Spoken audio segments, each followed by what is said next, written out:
करो ना, हम देख रहे थे लोगों को टॉर्च जल रही और ताली पिट रही, क्या मतलब है?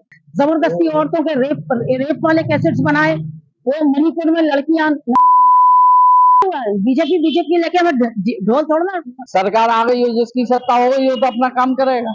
और उसमें रात में कोई मूर्तियां रख दो, फिर कहो ये मंदिर था, ये सिर्फ हम लोग को आपस में लड़वाने के लिए। 70 साल में क्या हुआ, 70 साल में क्या नहीं हुआ, अगर हुआ नहीं होता तो ये बेचते क्या? जैसे एक पार्षद ने अपने यही कहा इलेक्शन के समय तो कि इस देश में रिजर्वेशन बहुत जरूरी है, 10 बार घर पे आएगा कि रिजर्वेशन है उनके पास, आज उनको जगह मिली है। दिल बड़ा रखना चाहिए, देश बड़ा है, हम बड़े नहीं है। कि ये जनसंघी या जिसको आज आप बीजेपी कह रहे हैं, जाके इन्फॉर्म करते थे अंग्रेजों को, अरे वहां से वो निकल रही टोली भगत सिंह या लाला लाजपत, जाओ मारो उनको, मारो, हम उसमें नहीं है। नमस्कार, मैं हूं कुशवाहा और आप देख रहे हैं कालखंड। राम मंदिर, मंगलसूत्र और बिरादर टैक्स के बाद अब आरक्षण का मुद्दा चुनाव में गरमाया हुआ है। चुनाव के तीसरे चरण से ठीक पहले भाजपा और कांग्रेस के बीच आरक्षण को लेकर संग्राम मचा हुआ है। राहुल गांधी का दावा है कि भाजपा सत्ता में आई तो आरक्षण खत्म कर देगी, तो बीजेपी का दावा है कि आरक्षण को कोई हाथ भी नहीं लगा सकता। तो आज इसी मुद्दे पर जानते हैं जनता जनार्दन की राय। क्या नाम है? सुलेमान। राहुल गांधी आरोप है कि अगर भाजपा सत्ता में आई तो आरक्षण खत्म कर देगी, इसका अब लोगों की तो ये राजनीतिक है, झूठ बोलना, सच बोलना, जो मर्जी चाहे अपने करना। सरकार आ गई हो, जिसकी सत्ता हो गई हो तो अपना काम करेगा। तो आपको क्या लगता है कि भाजपा वास्तव में आरक्षण खत्म करेगी? अब ये इसके लिए तो कह भी नहीं सकते और कर भी दे, कोई भरोसा नहीं है। जब इतने मुद्दे चल रहे हैं उसमें कुछ हो ही नहीं रहा, तो ये भी कर देंगे तो क्या फर्क पड़ेगा। क्या लगता है आरक्षण के नाम पर भटकाने वाली राजनीति की जा रही है? भटकाने वाली तो ही और है क्या। आपको क्या लगता है इस बार आरक्षण को लेकर तमाम तरह के दावे किए जा रहे हैं, उस पर? वैसे देखा जाए तो आरक्षण हमारे हिसाब से बंद कर देना चाहिए, क्योंकि आम जो जनरल आदमी है उसका आरक्षण ही नहीं है, और जिनका आरक्षण है वो आगे आगे पहुंचते चले जा रहे हैं, है ना। तो मुद्दा ये चुनाव का है, आम आदमी का है, हम सबका है, क्योंकि हम ही लोग जिनको चुन के लाते हैं वो हमको भूल जाते हैं और हम लोग दर दर की ठोकरें खाते फिरते हैं। जैसे फॉर एग्जाम्पल परसों के दिन मेरा बच्चा दिल्ली में मोबाइल लेके खाली वो देख रहा था, क्या कि कहाँ से कहाँ मुड़ना है। तो टीचर मोटरसाइकिल वाला आया और मोबाइल छीन के चला गया, 50,000 का मोबाइल है, और जबकि मैं कल ही दिल्ली से आया हूँ। थाने में रिपोर्ट दर्ज कराई, टीवी कैमरे लगे हुए थे, उसमें पुलिस को दिखाया, लेकिन कुछ पता नहीं। वही अगर मुद्दा जो आप मुद्दा कह रहे हो, वही अगर किसी पुलिस अधिकारी या किसी नेता का बच्चा होता तो मोबाइल हार्ट ट्रेस हो जाता। आपको क्या लगता है आरक्षण के नाम पर जातियों को साधने की कोशिश की जा रही है? वो तो हमेशा ही की जाती रही।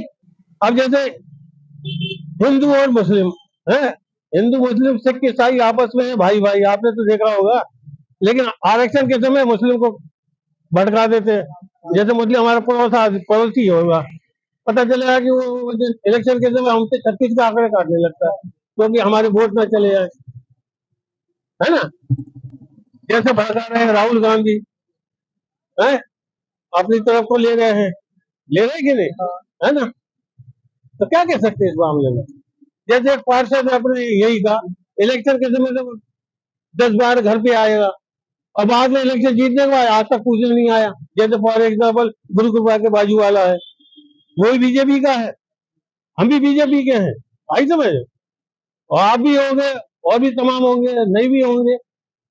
ताली दोनों हाथों से बजती है, एक हाथ से तो बजती नहीं है। मैडम जो है राहुल गांधी का कहना है अभी बीजेपी सत्ता में आए तो आरक्षण खत्म कर देगी, इसका देखिए एक बात बताएं आपको कि इस देश में रिजर्वेशन बहुत जरूरी है। हम जब रिजर्वेशन की बात करते हैं तो उस वक्त की करते हैं जब, मैं भी पंडित हूँ, लेकिन इतिहास पढ़ने के बाद ये समझ में आता है कि उस जमाने में, प्री हिस्टोरिक टाइम में, पुराने वक्त में, जब कोई ब्राह्मण के अलावा अगर कोई भी ऋचा पढ़ता था उसके मुंह में सीसा डाल दिया जाता था या उसके कानों में कुछ, तो ये गलत है। आज सब लोग मंदिर जा रहे हैं, बहुत खुशी की बात है।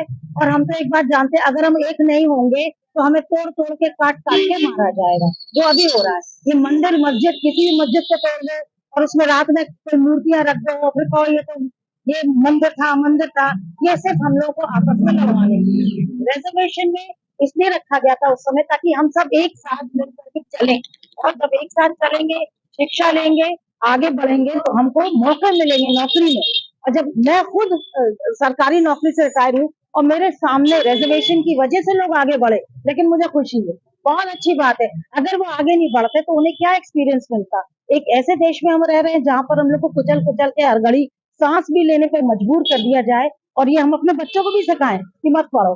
मैं एज अ टीचर एक क्लास में बहुत बच्चों को पढ़ाती हूँ। एक क्लास में कम से कम 44-45 बच्चे केंद्रीय विद्यालय में होते हैं, और हमारे पास जो रजिस्टर होता है उसमें हम बाकायदे मेंटेन करते हैं, एससी कितने, एसटी कितने, ब्राह्मण कितने, XYZ जो भी, जैन कितने, माइनॉरिटी कितने। हमें खुशी होती है कि रिजर्वेशन है उनके पास, आज उनको जगह मिली है। बाबा साहब भीमराव अम्बेडकर को तो क्लास के बाहर भी जगह नहीं मिलती थी, तो वो गुस्से में एक दिन लेट गए, तो कहने लगे मैं तो लेट के सुनूंगा क्योंकि मुझे बाहर तुम्हारी किसी की आवाज नहीं आती है। तो आप बताइए, एक छोटा सा 6 साल का बच्चा अगर स्ट्रगल कर सकता है तो क्या हम इतना भी नहीं कर सकते अपने अड़ोसी पड़ोसी रिजर्वेशन उनको देने के लिए। हम तो नौकरी अपनी कर चुके, विदाउट मतलब हमें कुछ नहीं मिला फायदा, लेकिन हमें बहुत खुशी है क्योंकि हमारे जन्म के 9 साल बाद हमें आजादी मिली। हमें ये मालूम हम सब एक है, और जब हम ये कहते हैं एक है तो हमें उस चीज को अपने कर्मों में भी दिखाना चाहिए कि हम सब एक हैं। अगर हम एक नहीं है और ये कहते हैं तुम रिजर्वेशन हो चलो दूर हटो, अब मैं एज अ टीचर ये करती तो घर आके 70 बार नहाती कि मैंने इसको छू लिया उसको छू लिया। नहीं, वो सब मेरे लिए एक रोटी का जरिया थे, मुझे उनकी वजह से रोटी मिली, मेरा पेट भरा। मैंने कभी किसी में कोई डिफरेंस नहीं समझा। मेरे सब बच्चे मुझे प्यारे हैं, सब कृष्ण और सुदामा की तरह क्लास में है, मैंने उनको बराबर से पढ़ाया, कभी किसी में भेदभाव नहीं किया, और मैं चाहती हूँ रिजर्वेशन हमेशा रहे। क्या है हाँ कि रिजर्वेशन होना चाहिए या नहीं, है ना? हाँ तो उसका उत्तर आप इनको संक्षिप्त में दीजिए कि आपने जब ज्वाइन किया था और जो रिजर्वेशन वाले आए कोई थे, बात नहीं, और जब आप रिटायर हुई कोई थी, बात नहीं, तो उसके पहले जो आपके सामने जो जूनियर लोग आए थे कोई बात वो आपके अधिकारी बन गए। कोई बात हाँ, कोई तो बात इनको रिजर्वेशन का दिल मतलब तो बड़ा बताओ। दिल बड़ा रखना चाहिए, हाँ, देश नहीं, बड़ा है, हम बड़े नहीं है। हम रिजर्वेशन बड़े नहीं, हम बड़े नहीं, हमारा देश बड़ा है। आज आप, मैं अभी यूरोप घूम के आई हूँ, जर्मनी, ब्रेमेन में मेरी बेटी नेवी में है, और वहां पर कोई नहीं कह सकता ये क्या है, वो क्या है, वो कौन है, वो कौन है ना। सब बराबर। सब बराबर, यही होना चाहिए हमारे यहाँ। इतने सालों से हम 70 साल में क्या हुआ, 70 साल में क्या नहीं हुआ, अगर हुआ नहीं होता तो ये बेचते क्या। बेच तो इसीलिए रहे हैं क्योंकि है।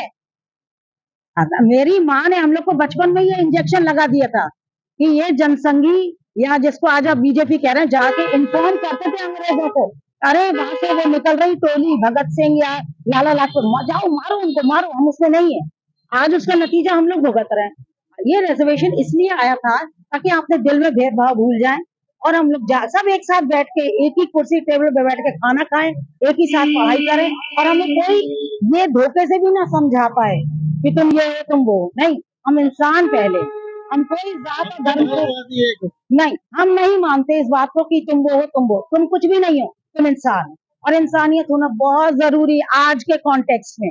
अगर हम, if we are not human beings, कोई भी आके लूट के चला जाएगा और हम लूट ही रहे, वो देखिए सुइयां लगा दी, न जाने कौन खड़े खड़े गिर पड़े हैं। आप बताइए कौन है कहने वाला कि सुई गलत लगाई, बताइए आप।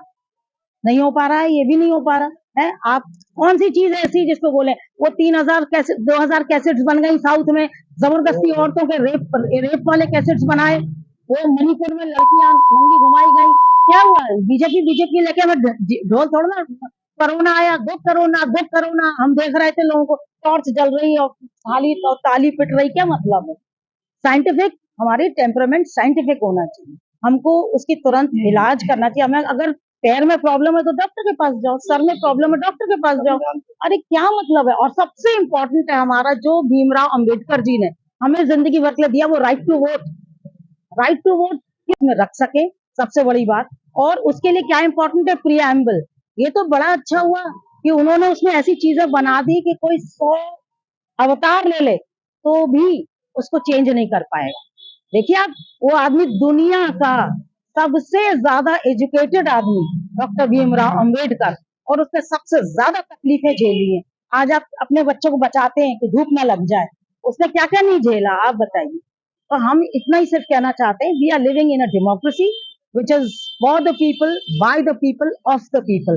तो पीपल के मतलब होता है ऑल ऑफ अस, उसमें कहीं नहीं लिखा कास्ट एंड सब कास्ट, कहीं नहीं लिखा। जैसा कि मैंने आपको पहले ही बता दिया था, coming back to a circle, मैं खुद पंडित हूँ, दक्षिण की ब्राह्मण हूँ, रावण वंशी हूँ, लेकिन हम नहीं मानते ये सब कि ये वो है ये वो है, क्योंकि मैं टीचर हूँ। मेरा प्रोफेशन है टीचर, और अध्यापक में के दिमाग में जात और धर्म नहीं होना चाहिए।